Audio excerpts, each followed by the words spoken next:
Hello everybody, it's Michael Hollands for Sound of the Movies. Today I have the pleasure to once again be joined by the great John Debney. On today's episode, we will talk about his work on Hocus Pocus and its sequel, which is now available on Disney+. It is my pleasure to welcome back John Debney. Oh, great. So good to be with you again. Thank you very much. It's been a while. It's almost been 2 years since we last spoke, so it's a pleasure to be talking again. John, if you were to go back in time to the year 1993 in order to review your work on Hocus Pocus, which great and maybe essential or even educational memories come to mind? Well, boy, it was so long ago, but they're so vivid in my mind. It was like it was yesterday that I did the first one. And the first one was unique in many ways. It was my first real studio film, and it came to me completely from left field. It was a fluke. James Horner was going to do the film, and at the very last minute, with 2 weeks left before the recording session, James had to leave for some unforeseen family issues. You know, he was so kind to say a couple good words about me.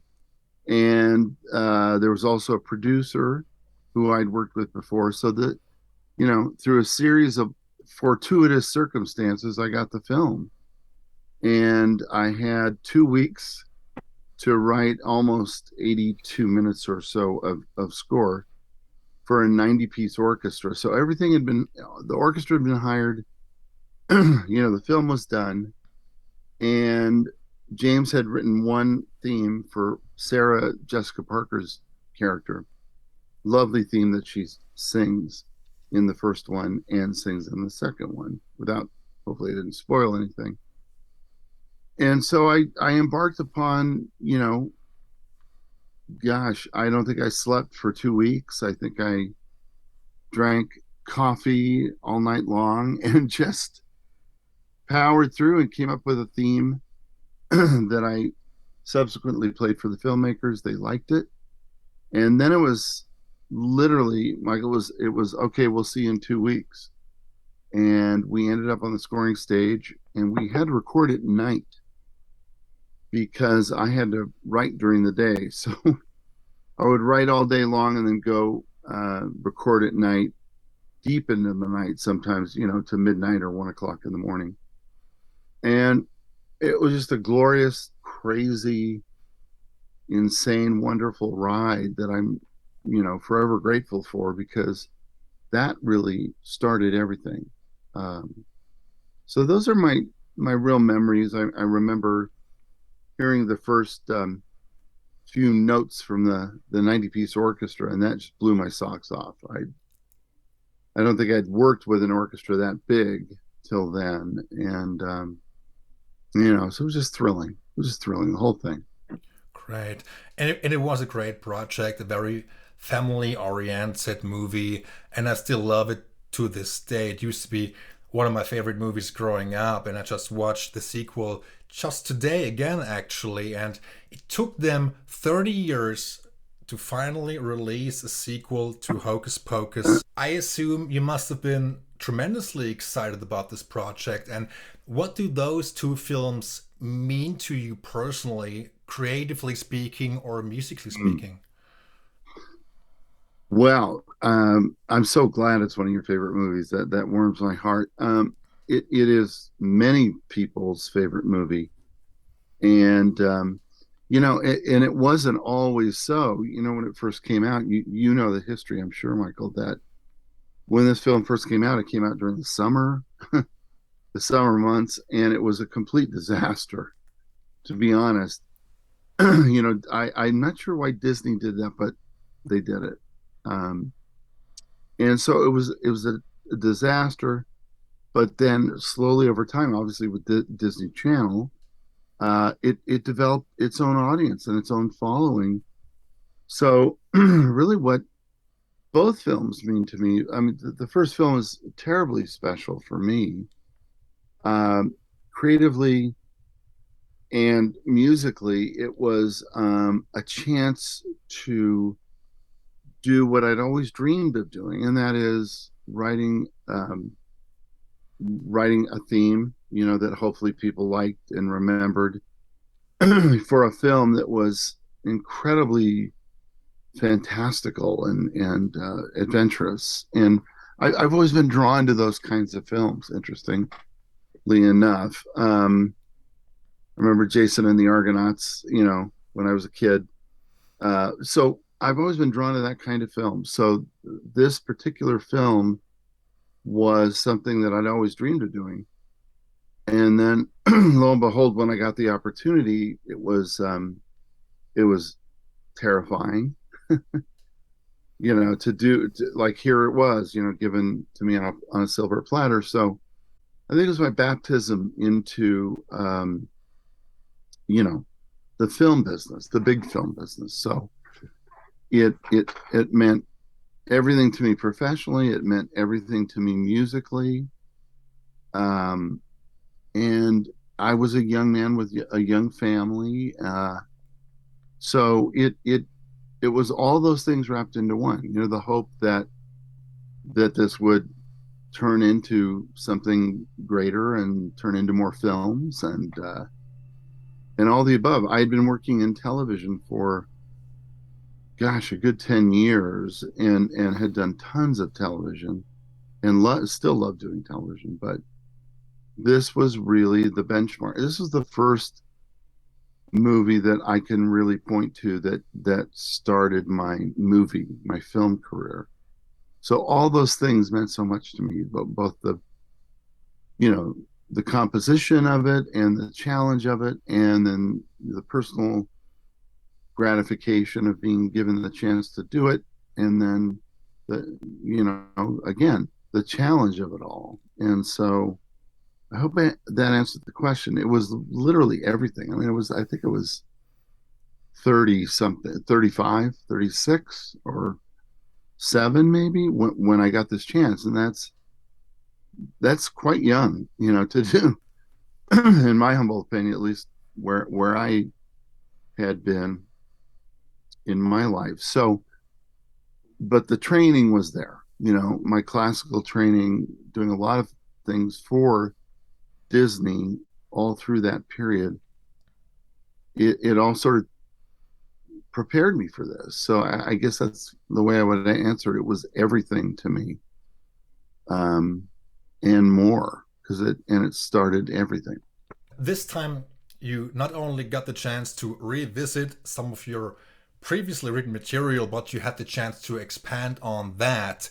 The director of the first movie was Kenny Ortega, and now Anne Fletcher directed the sequel. And I would like to talk about the process of paying homage to the original, but finding new material and also keeping in mind that today's audience may be vastly different to the audience 30 years ago. So how did you handle that? Well, that you've just asked the biggest question, because I asked myself all those questions. How do you give the audience that loved the first one, how do you give them enough thematic material and other things? I'm sure Anne Fletcher did go through this. We talked a lot about the idea of honoring the first film and honoring the audience for the first film and how they would react to this new one. I know for me musically, part of it was an easy answer for me because they being the filmmakers, Anne and her team, had temped in a lot of Hocus Pocus 1, which I thought, it may seem obvious, but it was a great call, because in their previewing and in their testing process, people responded, and people that know and love the movie recognize that music. And so there were comments about, oh my gosh, I love the fact that you guys, brought in some of the material and the themes from the first movie. The other side of that, the flip side, was that I knew I had to develop some new themes, and I wanted to develop a new theme really there are two themes that I came up with. Uh, One is sort of a Sarah theme or a whimsical theme, and I would say it's a whimsical sister theme. And you hear it in this new film in some areas where we go into a waltz. We all of a sudden you hear a waltz, and that happens to be sort of what I called the sisters theme or Sarah's theme, because I think Sarah has she sort of comes out more in the second one than she did in the first one. Jessica Parker's wonderful performance. So there is the sister theme, and then there's a Winifred theme that's very kind of dark, and you don't hear it in a lot of places, but you do hear it sort of in the fifth reel in the end of the movie. And that one was, I knew I wanted to create obviously new music and new themes. So that one, weirdly, and maybe not by a conscious effort, becomes our new witches theme, as it were. Um, and this pick, obviously Hocus Pocus 2, I think the biggest thing that people might recognize is that it's meant to be darker. When the witches are doing evil, bad things, it's a much darker palette and tableau, than the first one. The first one was also dark. I mean, they are going to eat children, the children of Salem. But the second film is, in a lot of ways, the tone is more contemporary. It's darker in a more contemporary way. I think you know what I mean. So the score, when one might listen to the score, I think you're going to hear that it's darker. It's a little more gothic. It's a little nastier in a lot of ways. It's not as frilly as the first one. So I would say that was the challenge, and what I was trying to do with this new score was revisit the past in a good way, use some of those themes, and then also develop some new themes. And hope everybody likes it. I mean, it was uniquely fun for me to revisit something that I did so long ago. And so I didn't, obviously no one wanted to reinvent the wheel, but they wanted to also have new material, that fans can hear. And I think listening to the soundtrack, that'll become apparent that there are new themes and sometimes darker themes than there Yes. were. I mean, you are correct, John, and thank you very much. I mean, the subject matter of those two films is pretty bleak to begin with, but it does have elegance, it does have comedy, it does have a certain amount of charm that comes with it. And the music clearly reflects that, especially also in the second one. Could you please elaborate on some of the modern techniques which you use to create the score for the sequel? Well, sure. You know, initially for the sequel, we were going to, I had suggested or thought that we might go a little more kind of contemporary in the sense of not like an electronic score by any means, but I definitely wanted to use more electronics. I wanted to also use a little more modern scoring approach. And what I mean by that is there are times in the film where it's very rhythmic, orchestrally rhythmic. And that was something that Anne Fletcher really responded to. She liked the idea that, we're obviously, this is for a different audience. This is for a more contemporary audience than the one so long ago. So we tried to retain the elements that she felt worked, but also give it a little more, a little more interesting color palette. So I used a lot of processed vocals. So they're not so obvious, but there are some solo vocal pads. There are a lot of synth textures, but that are very subtly used. Both low end material and some 20th century, string effects and other effects that that I didn't use as much in the first film. So the whole thing has a little more of a bent or a nod to more contemporary scoring. I guess that's the way I'd put it. And not anything revolutionary. Just kind of more string rhythm material and less brass kind of scoring that I did in the first one. But all to kind of make it a blend. I didn't want anything to stick out and sound too out of place. If it were too electronic, it would.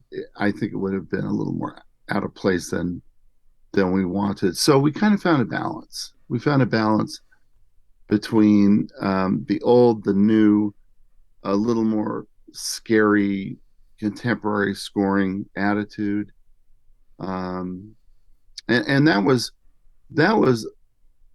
that came about, the idea of making it darker, that came about through a lot of discussion with Anne Fletcher, because she did feel that the darker we went, that a lot of times the more the audience responded. So that was definitely in our mind, just to kind of lean more that way than leaning back into the original score. John, as I understand, we are out of time for today, unfortunately. I would like to thank you for doing yet another interview Sure. with me. It was our third interview, which I'm proud to say. And Yeah. John, thank you very much. I really loved chatting again. And Thank stay you. safe, stay healthy, and let's talk soon. You too. I loved it, and I wish it could be longer. We will do it longer next time.